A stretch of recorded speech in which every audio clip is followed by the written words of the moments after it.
Headlines brought to you by Chitale बंधू।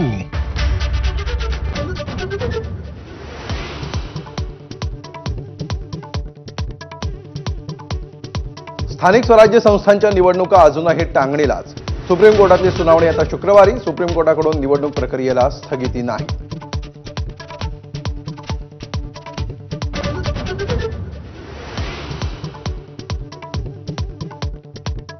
अयोध्येतील राम मंदिरात दिमाखात फडकला धर्मध्वज। अयोध्येसह संपूर्ण देशभर जल्लोषाचं वातावरण। पंतप्रधानांच्या हस्ते विधिवत पूजन।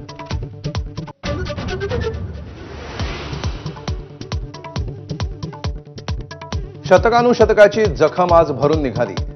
आता रामाला काल्पनिक मानणारी मानसिक गुलामगिरी संपवून टाकू, पंतप्रधान नरेंद्र मोदींची धर्मध्वजा फडकावल्यानंतर ग्वाही।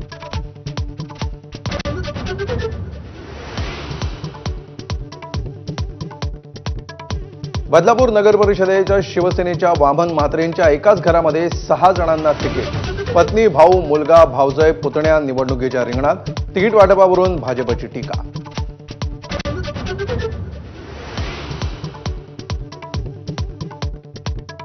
सिडकोच्या घरांच्या किमती कमी करण्यासाठी आज उपमुख्यमंत्री एकनाथ शिंदेंची बैठक। हिवाळी अधिवेशनामध्ये घरांच्या किमती कमी करण्याचं सरकारनं दिलं होतं आश्वासन। बैठकीला शशिकांत शिंदे, विक्रांत पाटील उपस्थित राहणार।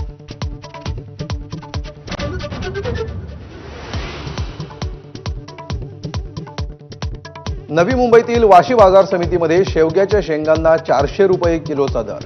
आवक घटल्यामुळे भाजीपाल्याच्या दरांवर परिणाम। इतर भाजीपाला 150 रुपयांच्या वर।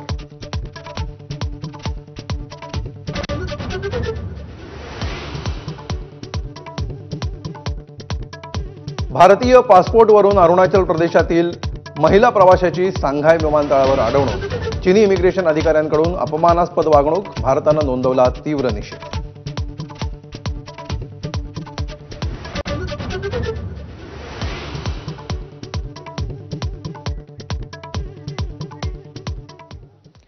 आणि यानंतर